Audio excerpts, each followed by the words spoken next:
Hello everyone, welcome to Tathastu and a very welcome to our daily editorial and news analysis which is being presented by me. My name is Khushbu.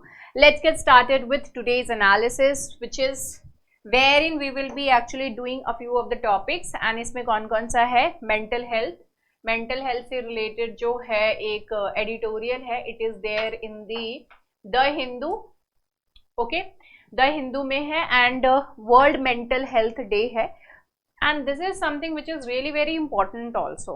इस article में हम बहुत सारे aspect, बहुत सारी चीज़ें जानने वाले हैं that how food security, how your job actually impacts you, किस तरीके से आपका वर्क जो है, आपका वर्क एनवायरनमेंट, आपका फूड सिक्योरिटी, ये सारी चीज़ें, आपका जो फाइनेंस है, वो सारी चीज़ें किस तरीके से आपके मेंटल हेल्थ पे इम्पैक्ट डालता है. दूसरा है मल्टी मॉडल आर्टिफिशियल इंटेलिजेंस. अभी हम जो है एआई को बहुत डिफरेंट तरीके से डेवलप कर रहे हैं, लाइक ह्यूमन लाइक टच जो है, ह्यूमन लाइक चीज़ें उसमें करने की कोशिश कर रहे हैं. तो related to something related to that only that we will be covering. So this is also there in the Hindu. ये किसमें है? टेक्स्ट एंड कंटेक्स्ट का पार्ट है ये. ओके, नेक्स्ट आता है childhood under nutrition is there and the last one is the Bima Vahaks. So these are the ones which we will be doing. Prelims perspective से this is important. Child under nutrition जो है ये बच्चों से related, ठीक है. So that is important. And multimodal artificial, ये these the health that is related to the health and this is the science and tech. Okay, चलो, so let's move on. And the very first, and one more thing which is not mentioned over here, that is the Nobel Prize. ठीक है, तो Nobel Prize जो है वो भी we will be discussing. Okay, let's get started, but before that, pre-sure.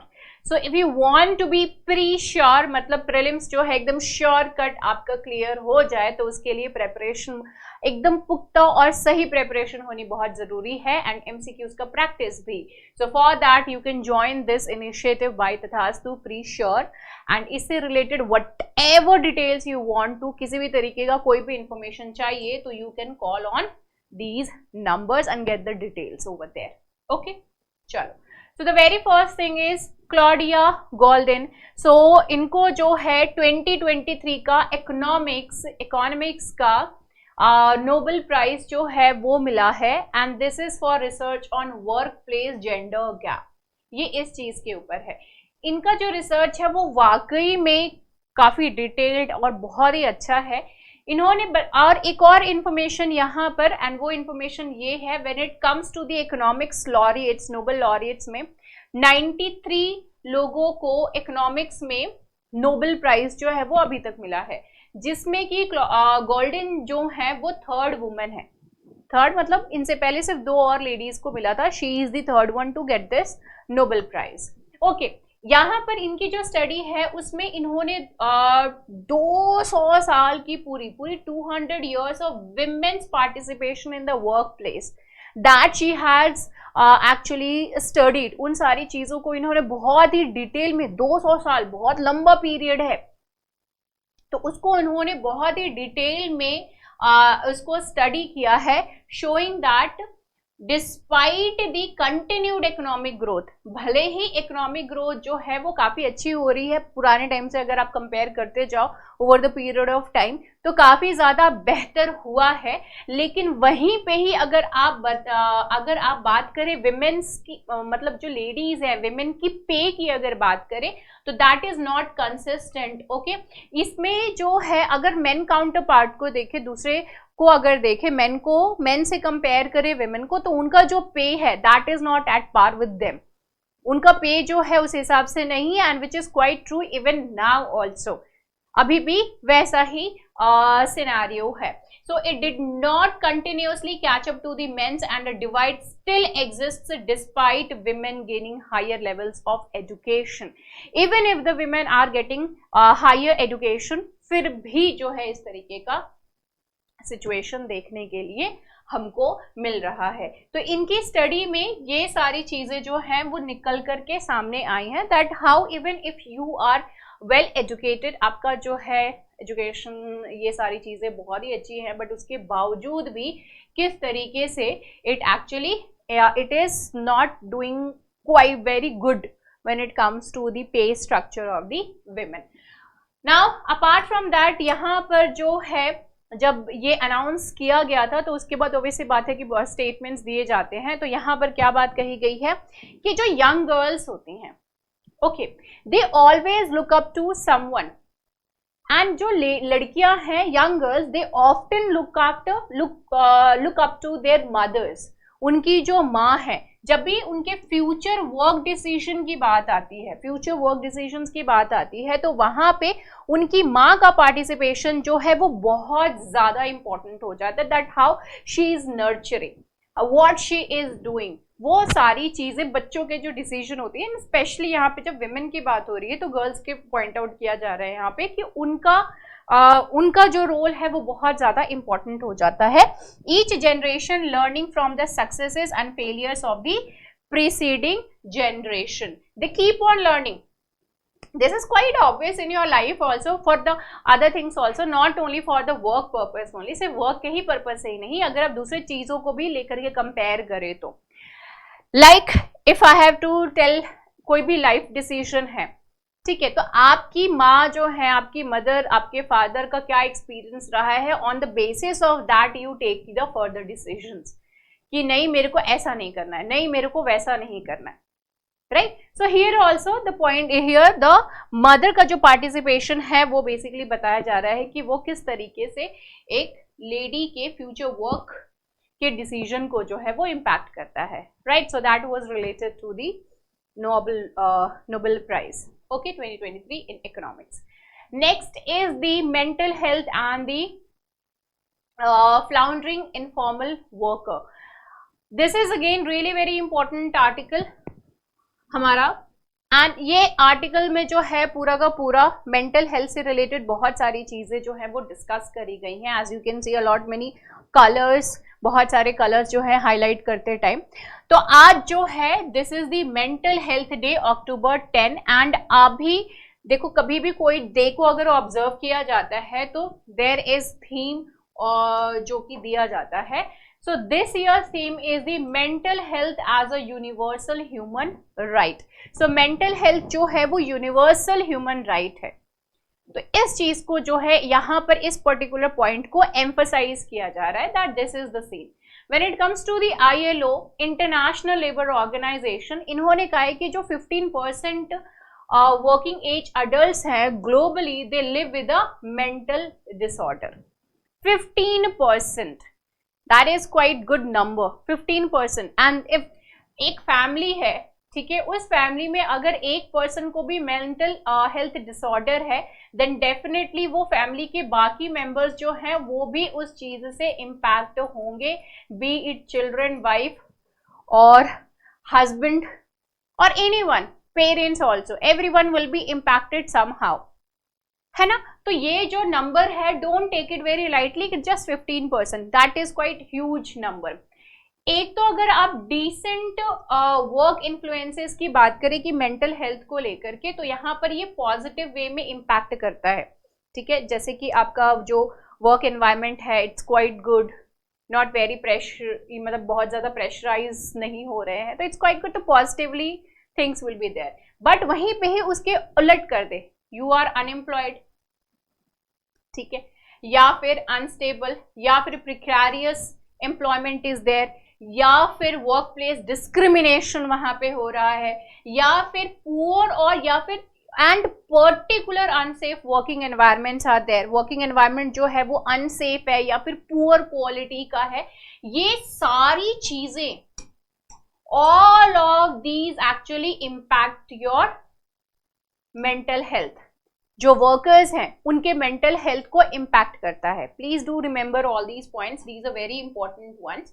तो यहाँ पर क्या क्या चीजों की बात हो रही है. When you are unemployed, obvious सी बात है, व्हेन यू आर अनएम्प्लॉयड, तो अनएम्प्लॉयमेंट में क्या है, that you are not able to spend much of, you are not doing something anything productive. Okay, इसको अलग अलग तरीके से, एक तो है ऑब्वियस बात है कि आप अपना खर्चा पानी you are not able to handle that, ठीक है. दूसरा पॉइंट ये हो जाता है कि खाली दिमाग शैतान का घर होता है ना. हमारे इंडिया में, हमारे भारत में ये तो काफी फेमस है कहावत। तो खाली दिमाग शैतान का घर होता है। You will be thinking, over thinking कर रहे हो, कुछ भी कर रहे हो, कुछ भी सोच रहे हो, समझ रहे हो, all these kind of things, and ultimately वो आपको ही ज्यादा सोचने से कि चिंता जो है वो चिता का एक रास्ता बना देता है। चिता, right? So that is what happens when the person is unemployed. Apart from that, unstable की अगर हम बात करें तो अगर आपकी जो वर्क है, सपोज कि you are working somewhere and वहां पे यू आर लाइक कि भाई अनस्टेबल सिचुएशन है, you don't know what will happen next, you don't know, you are not sure about that, तो ऑब्वियसली बात है that will be impacting your mind. या फिर अब लाइफ में भी बहुत सारी ऐसी चीजें चल रही हैं जो कि स्टेबिलिटी नहीं है आपकी लाइफ में, so that will be impacting your life. Okay, employment is also not good, workplace में डिस्क्रिमिनेशन हो रहा है, despite giving your best over there but still you are actually suffering, the discrimination is there, so that is definitely something which impacts। आप लोग बहुत सारे ऐसे लोग होते हैं कि चम्मच लोग जो होते हैं उनको आगे बढ़ा दिया जाता है, राइट, बट वहीं पे ही जो हार्ड वर्किंग लोग होते हैं नहीं, दे लैग बिहाइंड। बट हमेशा एक चीज ध्यान में रखिएगा कि आपका जो मेहनत है वो कभी भी, it is not going to be in vain anywhere, okay, in vain. Next is the working environment. If it is not safe, then that also impacts, because आपका working environment जो है safe नहीं है, आप कोई बहुत ही खतरनाक से प्लेस पे काम कर रहे हो, तो obviously there will be some, ना हमेशा ये चीज आपके दिमाग में चलती रहेगी कि अनसेफ है, क्या होगा, कुछ हो गया तो मेरी फैमिली का क्या होगा, all these kind of things keep on haunting, it keeps on playing in your mind all over again and again, right? So this is what happens, and all these kind of things actually hampers the mental health of the person. Next is worker का जो low pay है, all these are the points, ठीक है, आप जो है इनको लिख लीजिएगा। Next point is the low pay, low wage जो इनकी होती है, low pay, they are paid very low, unrewarding and unsecure jobs, unsecure, you are not secure, है ना, जॉब जो है वो आपकी सिक्योर नहीं है तो कभी भी जा सकती है, तो हमेशा एक टेंशन जो है वो दिमाग में चलता रहेगा कि अब क्या, नेक्स्ट क्या, ठीक है। Working in isolation,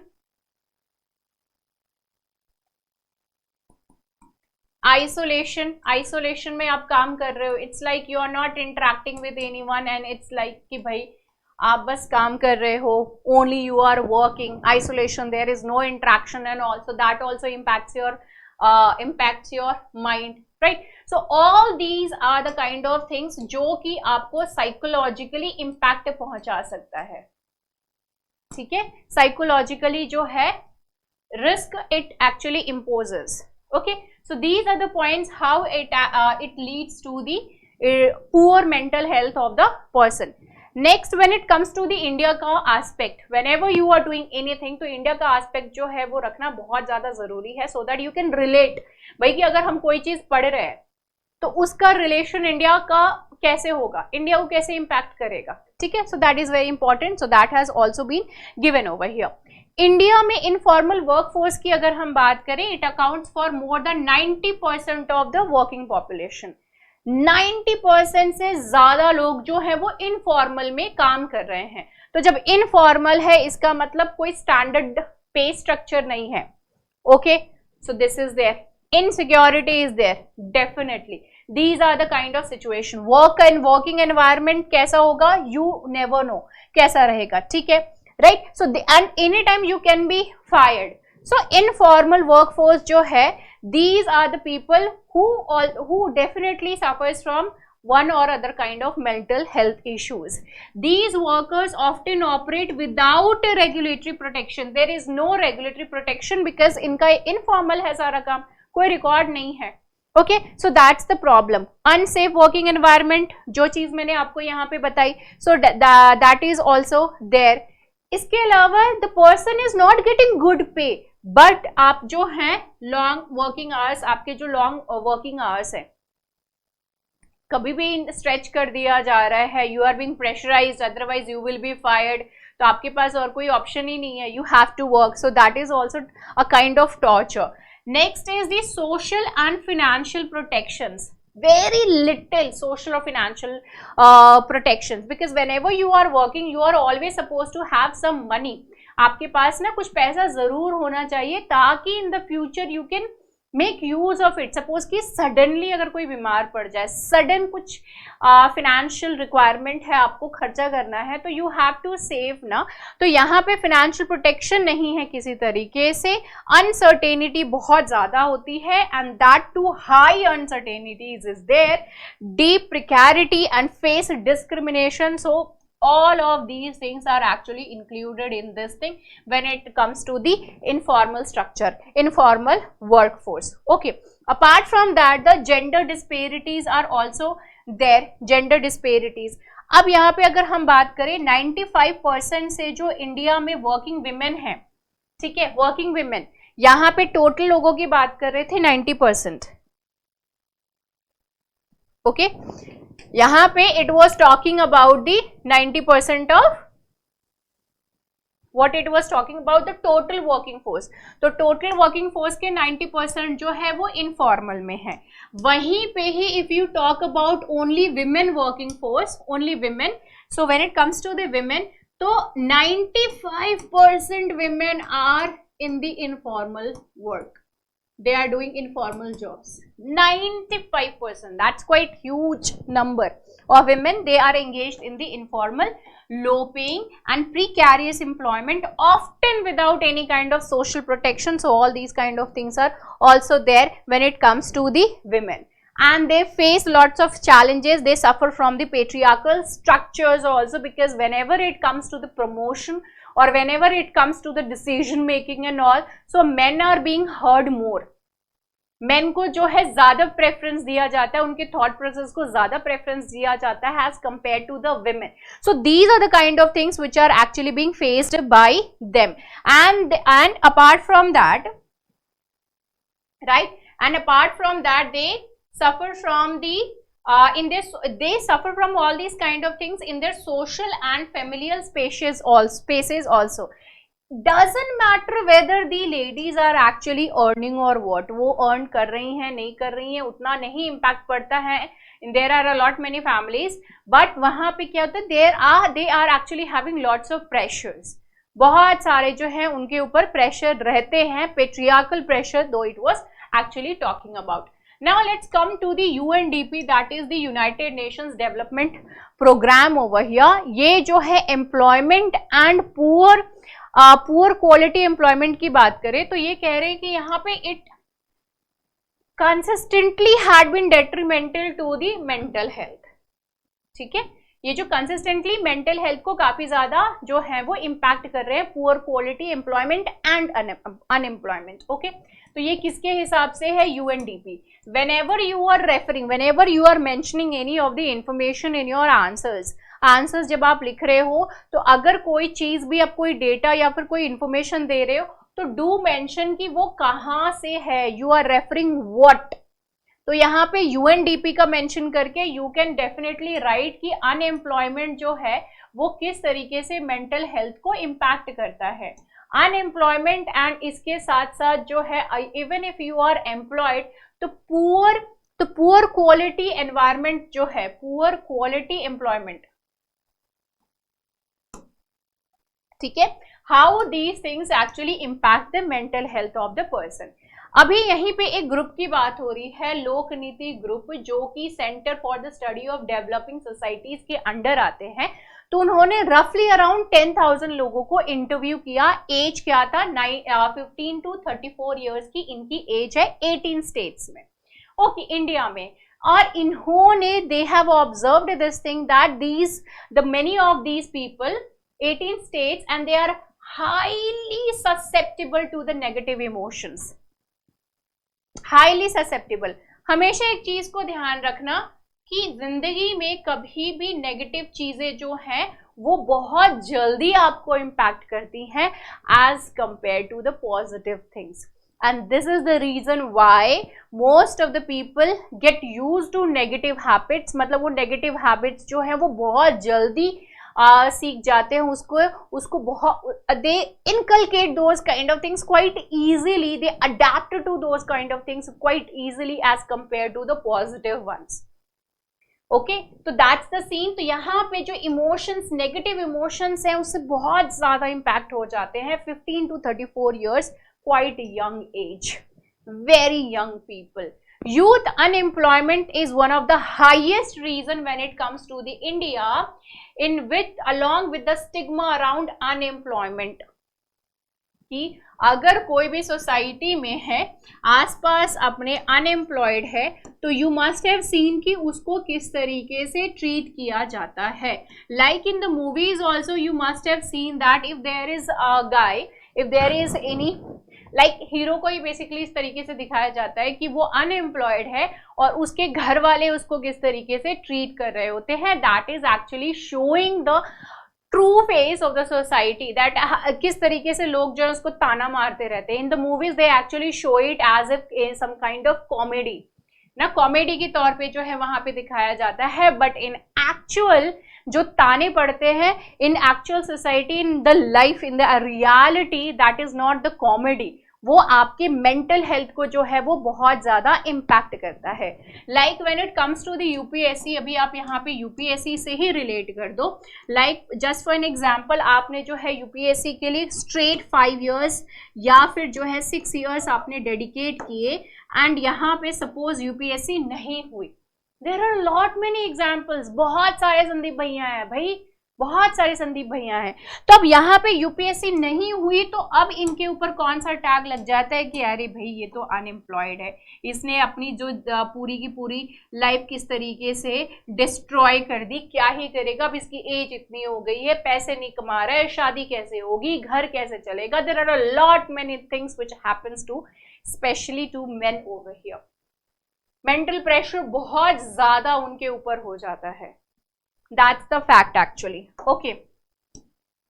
So unemployment is something जो स्टिग्मा जिस तरीके से अनएम्प्लॉयमेंट को लेकर के है, तो वो बहुत ज्यादा इम्पैक्ट करता है यहाँ पर इंडिया में लोगों की मेंटल हेल्थ को, right. Apart from that, state of inequality in India report 2022 की अगर हम बात करें, तो यहाँ पर बताया गया है that how unemployment rate actually increases with the educational levels. Unemployment rate जो है वो एजुकेशनल लेवल्स के साथ वो इंक्रीज हो रही है, ठीक है। तो आपका एजुकेशन जो है इट इज, आप हायर एजुकेशन आपको मिल रहा है, उसी के साथ साथ जिस तरीके से आपका हायर एजुकेशन मिल रहा है, एंड उसी हिसाब से अनएम्प्लॉयमेंट जो है वो कंटिन्यूसली इंक्रीज करती जा रही है। Because when you are highly educated, ठीक है, आप अगर हाईली एडुकेटेड हो रहते हो तो ऑब्वियस सी बात है, जस्ट फॉर एन एग्जांपल, अगर आपने पीएचडी करी है किसी चीज में, या फिर यू हैव डन एमए और MBA from good college, and उसके बाद जो है आपको जो है जॉब नहीं मिल रही है, then definitely people won't like to do something. ऐसा कोई जॉब नहीं करेंगे जो अरे यार ये मेरे लेवल का ही नहीं है, because the kind of education you have done. अब वहां से फिर दूसरी जगह पे नहीं करना चाहोगे। Okay, employment generation is not like that, and apart from that there is also one truth which you can not deny, कि हम बहुत सारे इंजीनियर्स, बहुत सारे जो हैं डॉक्टरेट्स, बहुत सारे जो ग्रेजुएट्स हैं वो जरूर प्रोड्यूस कर रहे हैं इंडिया में, बट क्वालिटी एजुकेशन हम नहीं प्रोवाइड कर रहे हैं। So that is also one reason over here, and this is the reason you must have seen कि क्लर्क का पोस्ट भी आता है, तो काफी टाइम आपने देखा होगा न्यूज में एकदम हाईलाइट होता है, पीएचडी किया हुआ जो पर्सन है उसने भी क्लर्क के लिए अप्लाई किया हुआ है, ग्रेड डी के पोस्ट के लिए अप्लाई किया हुआ है। Why? Employment generation. Okay, employment generation is the issue over here, right? So that is what has been shown in the state of inequality in India report 2022. So with the higher education and unemployment rate जो है वो भी increase होती है, particularly for educated young women who show an unemployment rate of 42%. Unemployed, यहाँ पे educated women की बात हो रही है, because they won't be getting। अब देखो मेन क्यों नहीं, यहाँ पे विमेन क्यों स्पेसिफिकली फोकस किया गया है, क्योंकि मेन को आप, this is the reality of the society, generally what happens कि मेन जो है no matter what they have to run the house, तो उनको they have to run the kitchen basically, यही क्या चाहते हैं ना भाई, घर चलाना है सब चीज, तो उनको सारी चीजों को केयर करना है, तो they have to do something, कुछ ना कुछ तो करना ही है। ओके यहाँ पे विमेन को स्पेसिफिकली मेंशन किया गया है, तो जो एजुकेटेड यंग विमेन होती है उनका अनएम्प्लॉयमेंट रेट 42% है, that is quite high. And with this phase of demographic dividend where half of the India's population is of working age and projected to remain so far for the 2 decades and later on we will become old, तो वहां पे जो है working जो population है वो कम हो जाएगी एंड यहाँ पे बूढ़ों की संख्या जो है वो बढ़ जाएगी, that we have done already in the previous classes of the DNA। India will also become an ageing society in the coming few years, ठीक है, अगले हम 20 साल में जो है एजिंग पॉपुलेशन ज्यादा हो जाएगी, just now I told you, and we are the people who are not having any kind of social security, तो हमारे पास कोई सोशल सिक्योरिटी रोड मैप नहीं है कि कल को हम बूढ़े होंगे तो आगे जाके हमको किस तरीके से क्या चीजें जो है we will be handling things, what will happen to us, we don't know about that, so we are quite vulnerable if you are not having any kind of social security। अगर आप नहीं है, financial security नहीं है, आपके पास किसी तरह की कोई जायदाद नहीं है, तो you never know कि आपके जो बच्चे हैं वो आपका केयर करेंगे कि नहीं करेंगे, क्या होगा क्या नहीं होगा, you don't know। okay, what will though this is something which is the reality of the society।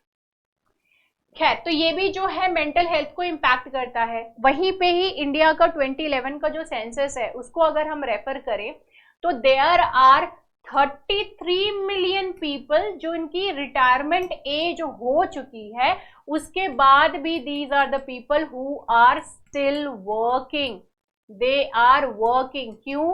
Financial issue, ठीक है, एंड ये informal work, post retirement in the informal work they are involved in that, financial issue because they cannot stay like that, they need money obviously। okay, now अब यहाँ पे जो proper financial and health care security का issue यहाँ पर आता है, specially when it comes to the elderly, जैसे जैसे आपकी एज होती जाती है वैसे वैसे आपको बहुत सारे हेल्थ इश्यूज जो है वो आप फेस करते हो, तो हेल्थ रिलेटेड इश्यूज हैं आपको, सो ऑब्वियस सी बात है what you need you need actually the finances, it means रुपया पैसा चाहिए आपको हेल्थ के ऊपर लगाने के लिए, फूड ये इसके लिए पैसे चाहिए, if you want to go for the regular any kind of checkup also you need money, for electricity, for lot many things, water bills, a lot many things are there for which you need money, पैसे के बिना जिंदगी ही नहीं है। So this impacts the mental health and it exposes to the vulnerability also। Now when it comes to the social security, women in informal employment globalizing and organizing, इसकी इन्होंने एक study करी थी इनफॉर्मल वर्कर्स के ऊपर दिल्ली में, तो वहां पे ये चीज बताया गया कि पोस्ट कोविड-19 यानी कोविड-19 के बाद भी जो रिकवरी है वो अच्छी नहीं हो पाई है। कोविड-19 में लॉकडाउन सबको पता ही है, बहुत सारे लोगों ने जॉब जो है वो उनका छूट गया था, तो उसके बाद जो है अनइवन इनफॉर्मल वर्क कोहॉर्ट्स जो है, it means that they have actually not been able to come up with that, उसको जो ओवरकम नहीं कर पाए हैं। फूड सिक्योरिटी इशू है, ठीक है, फूड इनसिक्योरिटी है, there are lot many people जो कि अपना खाना स्किप कर रहे हैं in order to save money या फिर रिड्यूस कंजम्पशन। अगर 5 रोटी खाते थे तो 3 रोटी खाएंगे, 2 रोटी खाएंगे, why? Because they have to survive, तो खाना खाना ही है, but they have to save money also, तो उन्होंने क्या किया, अपना फूड का जो कंजम्पशन है वही यहाँ पर कम कर दिया। सो ऑब्वियसली आपने खाने में कटौती कर दी, आपने आपका जो भी एक्सपेंडिचर है उसमें आपने कम कर दिया। यू आर ट्राइंग हार्ड कि हमारा जो जॉब है वो सिक्योर हो जाए, बेटर हो जाए, फिनेंसेस बेटर हो जाए, but still you are not able to do. So obviously बात है, what will happen? Mental health issues will be there. Okay. So that is the reason why I told कि food security जो है that is also one of the concern over here. यहाँ पे unemployment की जब बात करी गई थी, ठीक है, unemployment की जब बात करी गई थी तो MG नरेगा, ठीक है, Mahatma Gandhi national rural employment guarantee scheme जो है ये बहुत ही इंपॉर्टेंट रोल प्ले करता है फॉर अलॉट मेनी पीपल जो कि इनफॉर्मल वर्क सेक्टर जो वर्किंग मतलब ये इसमें जो है वो काम करते हैं. Okay, but since 20 hours, but what is actually happening over here कि इनका जो फंडिंग है उसमें कटौती होती जा रही है. It is actually being slashed. National crime records bureau यानी एनसीआरबी की 2021 की डेटा में ये चीज आया है कि बहुत सारे, यानी कि मतलब यहाँ पे बोल रहा है कि डेटा बता रहा है कि 26% लोग, मतलब कि जितने भी लोगों ने सुइसाइड किया है इनमें से 26% ऐसे लोग हैं जो कि डेली वेज अर्नर्स थे. 26% पीपल आर देयर जो कि डेली वेज अर्नर्स थे, उन्होंने सुइसाइड किया है. तो इनका क्या इशू हो सकता है? All the kind of issues जो कि इनफॉर्मल सेक्टर में आता है. ठीक है, तो these might be the kind of issues, right. तो मेंटल हेल्थ के ऊपर काम करना बहुत ज्यादा जरूरी है, जिसके लिए सोशल सिक्योरिटी को इंश्योर करना है. तो promotional aiming to augment income, preventive aiming to forestall economic distress, and protective aiming to ensure relief from the external shocks. All these kind of things needs to be ensured. And apart from that, code on social security 2020 की अगर हम बात करें तो security of India's informal workforce, it actually still remains unheeded. It means that attention is actually not being paid much as much it is actually required. जितना जरूरी है उस हिसाब से जो है यहाँ पर अटेंशन पे नहीं किया जा रहा है when it comes to the social security. Okay, so यहाँ पे ये जो पूरा का पूरा आर्टिकल है, the main focus is there on the informal workers only. तो इनफॉर्मल वर्कर्स जो है they are quite exposed to the economic issues, physical issues and mental vulnerabilities. They are exposed to all these kind of things. And India को जो अपनी mental health, मतलब India में जो लोग हैं उनकी mental health को ensure करने के लिए budgetary allocation जो है, budget allocation वहाँ पे ज़्यादा करने की ज़रूरत है, so that we can work on the digital mental health program, which is very important. And when it comes to the World Health Mental Report 2022, it has observed that addressing mental health involves a strengthening community based care. because अगर कोई mental health के जो science है किसी में दिख रहा है तो वहाँ पे collective effort लगाना बहुत ज़्यादा ज़रूरी है. हर जगह से ताने मारना, अरे तुम तो अनएम्प्लॉयड हो, ये वो इस तरह की बातें करने के बजाय हर किसी को सपोर्ट करने की ज़रूरत है. बेटा कोई बात नहीं, things will will come to मतलब अच्छा हो जाएगा. I want to say that. ठीक है. So community based care is important, people centered, recovery oriented, human rights oriented care. इन सारी चीज़ों को ध्यान में रखना बहुत ज़रूरी है. And this has to be keep in your mind that when it comes to the good mental health, that needs to be ensured as the human right. ठीक है, तो आपका जो मेंटल हेल्थ है वो आपका ह्यूमन राइट है. No one is supposed to cross that boundary जिससे कि आपके मेंटल हेल्थ को इम्पैक्ट पड़े. So when we are actually preparing for the UPSC, we actually cover a lot many things. ठीक है, तो इन सारी चीज़ों को सिर्फ यूपीएससी के पर्सपेक्टिव से ही नहीं, आप अपने लाइफ के ऊपर भी इम्पैक्ट करने मतलब अप्लाई करने के हिसाब से भी देखा करो. ठीक है, क्योंकि this is actually improving your personality, आपकी पर्सनालिटी को और बेटर कर रहा है. ठीक है, नाउ अगर हम जो है बेसिक ह्यूमन राइट में अच्छी मेंटल हेल्थ को भी, गुड मेंटल हेल्थ को भी इंक्लूड कर दे, तो this is going to help out in our sustainable development goals also, जैसे कि SDG 3 जो कि good health and well being से रिलेटेड है, SDG 8 जो कि इकोनॉमिक ग्रोथ से रिलेटेड है. Okay, so that was it related to the mental health and all. अब हम कवर करने वाले हैं multi modal artificial intelligence and why is it important. So this is what we are going to do. Now when it comes to the multi model artificial intelligence, तो ये actually क्या है, इसमें क्या है कि AI जो है, AI ठीक है, AI is actually involved in lot many things. और lot many things artificial intelligence जो है वो बहुत सारी चीज़ों में इन्वॉल्व है. क्योंकि पहले अभी यहीं पे एग्जांपल देख लीजिए, AI जो है as of now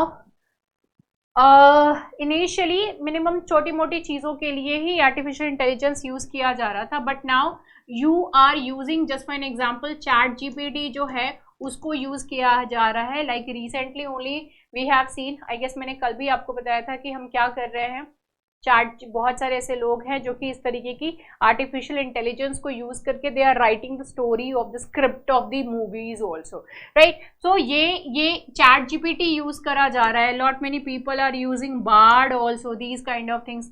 बहुत सारी ऐसी एआईज हैं जो कि अगर आप उनको कंटेंट दे रहे हैं तो वो कंटेंट के बेसिस पे वो मूवी भी बना दे रहे हैं, motion pictures, they are making the movies also, they are doing all these kind of things। बहुत सारी चीजें हो रही हैं।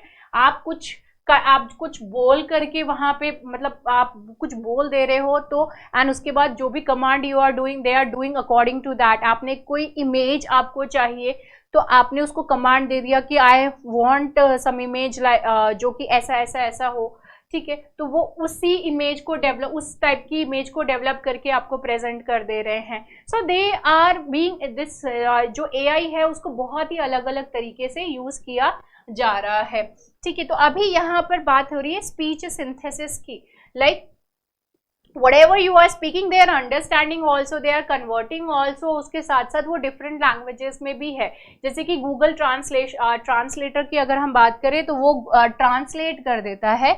देयर आर अदर, अभी ये लोग क्या कर रहे हैं, देयर आर मेटा, गूगल, बहुत सारे ऐसे जो प्लेटफॉर्म्स हैं, व्हाट दे आर डूइंग कि वो एआई को इस तरीके से जनरेट कर रहे हैं सो दैट वो आप जो भी बोले वो करके आपको दे दे, ठीक है। That is what it is actually talking about, ठीक है। So people absorb ideas and from context by drawing meaning from images, sounds, videos and text around them। Human like touch दे रहे हैं, मल्टी मॉडल आर्टिफिशियल इंटेलिजेंस। इसमें क्या हो रहा है, जैसे हम ह्यूमन है, जो भी इमेजेस देख रहे हैं, साउंड सुन रहे हैं, जो भी चीजें कर रहे हैं, तो उससे जो है आप एक कंटेक्स्ट ड्रॉ कर देते हो कि ये ऐसा हो रहा है तो इसका मतलब ऐसा कुछ होगा, ठीक है। तो वैसा ही कुछ हम डेवलप करने की कोशिश कर रहे हैं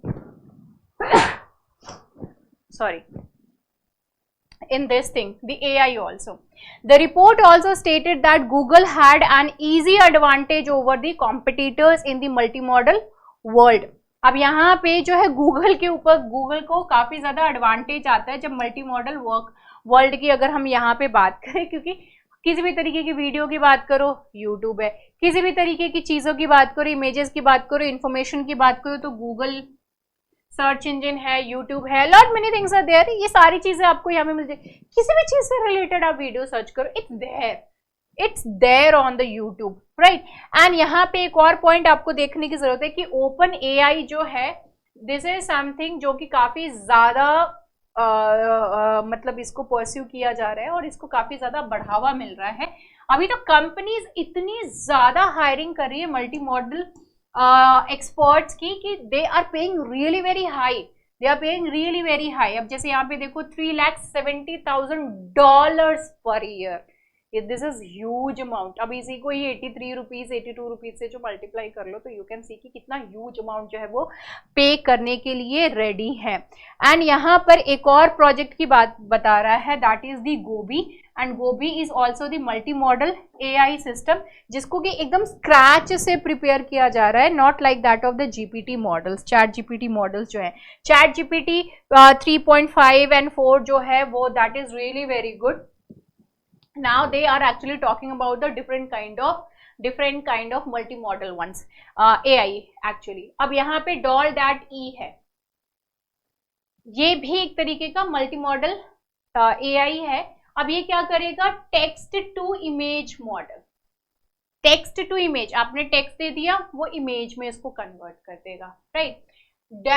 doll.e ये क्या है, it has actually kick started the generative AI boom, क्योंकि आप क्या कर रहे हो, आप उसको कमांड दे रहे हो and it is generating something which you want, जो आपको चाहिए वो चीज वो जनरेट करके यहाँ पे दे रहा है, and that's quite good actually, ठीक है। अब चैट जीपीटी, अब जीपीटी में जो वॉइस प्रोसेसिंग कैपेबिलिटीज है, इसको कैसे किया जा रहा है, इसको खुद के जो open source speech to text translation model है, जिसको कि ये विस्पर कह रहे हैं, ठीक है।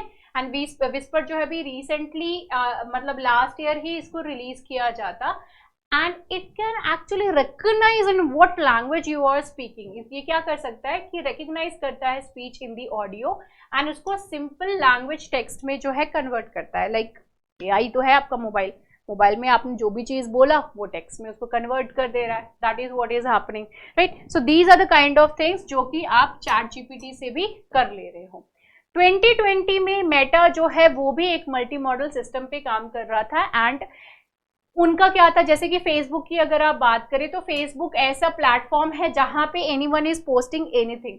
तो अगर किसी भी तरीके के कोई हेटफुल कमेंट्स या फिर पोस्ट है तो उसको डिटेक्ट करने के लिए इन्होंने मल्टी मॉडल एआई जो है उसको डेवलप किया था. ठीक है. मेटा ने अभी नया open source AI multi modal system जिसका कि नाम इन्होंने इमेज बाइंड रखा हुआ है, दैट दे हैव अनाउंस्ड. ये क्या कर सकता है, इसके डिफरेंट मोड्स है. मल्टी मॉडल, तो मल्टी मोड से ये बहुत मल्टीपल टाइप के वर्क कर सकता है, जिसमें कि text, visual data, audio, temperature and movement readings जो है ये सारी चीजें इट कुड डू. तो हियर द इमेज बाइंड. अभी इन सारी चीजों को एक बार आप ट्राई करके देखिएगा कि ये सारी चीजें जो है वो किस तरीके से काम करती हैं. सो टच हो गया, स्पीड हो गया, whatever, it can actually read all these kind of stuff. ठीक है. नाउ इनहेरेंटली मेडिसिन जो है वो भी multi model, inherently these are the multi models, one only processing. अभी हम एआई जो है वो इस तरीके से डेवलप करने की कोशिश कर रहे हैं जिसको कि हम मेडिसिन में भी, जो मतलब medical field in the sense, उसमें भी इसको यूज कर सके. जैसे कि सीटी स्कैन्स हैं. ठीक है. अब सीटी स्कैन्स हैं तो या फिर रेयर जेनेटिक वेरिएशंस हैं. ओके. तो रेयर जेनेटिक वेरिएशंस हैं, ये सभी, all of these actually need the AI systems and these can actually analyse the complex data sets of the images. अब सीटी स्कैन में क्या होता है, आपको कुछ इमेज दिया हुआ है, on that image the doctor is actually studying, okay ये चीज है. तो AI can actually read that also and they can present you in the text form कि हाँ ये जो है आपके सीटी स्कैन में शो कर रहा है. ओके. तो definitely you can cross check on the doctors also, keep a check on this. Because देखो अब इसी चीज से आप रिलेट कर लो. सपोज कि अगर ऐसा हो जाता है, all your reports can be red by these AIs and all.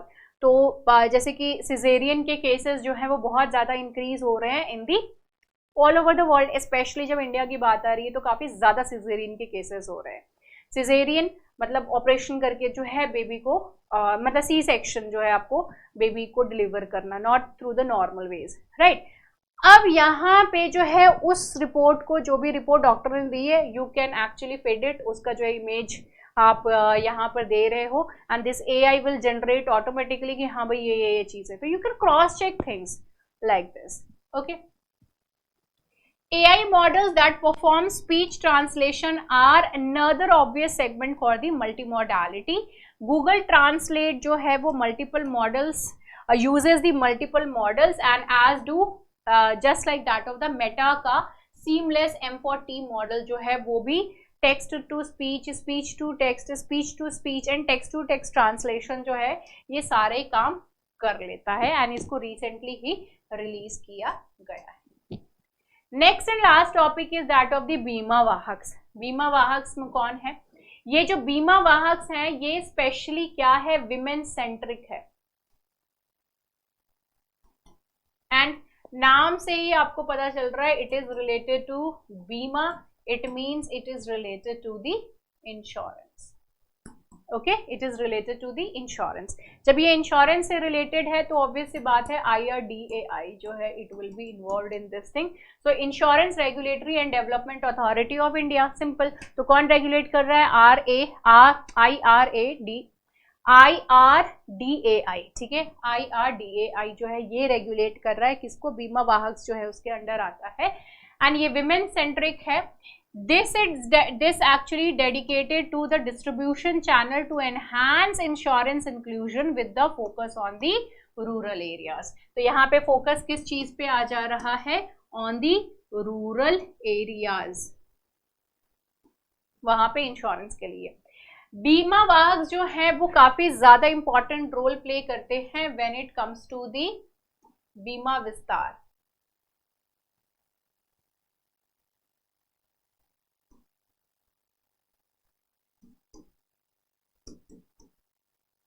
ठीक है। बीमा विस्तार की अगर बात करें तो विस्तार का मतलब क्या है कि आप उसको इंक्लूजन कर रहे हो, फैला रहे हो। तो affordable, accessible and comprehensive cover जो है that is suppose to be provided to the people. Now the norms enable the insurers to make arrangements for the onboarding and training the बीमा वाहक। over here IRDAI जो है उन्होंने norms release कर रहे हैं कि क्या रूल्स एंड रेगुलेशंस है, क्या जो है आपको गाइडलाइंस फॉलो करनी पड़ेगी when it comes to the induction of the Bima Vahak. Okay तो उनकी किस तरीके से ट्रेनिंग, किस तरीके से उनको ऑनबोर्ड करना है, किस तरीके से उनको ट्रेनिंग प्रोवाइड करनी है, तो वो सारी चीज़ें जो है वो रूल्स एंड रेगुलेशंस इन्होंने अभी रिसेंटली निकाला है। Setting December 2024 as a deadline for deploying Bima Vahak in all ग्राम पंचायत। तो बीमा वाहक जो हैं वो सारे जितने भी ग्राम पंचायत हैं उन सभी जगह पे इनका होना इज वेरी मच इम्पॉर्टेंट। ग्राम पंचायत में ही सब जगह हो जाना चाहिए। एंड यहाँ पे इन्होंने डेडलाइन कितने टाइम की दे दी है, तो December 2024 is the deadline over here.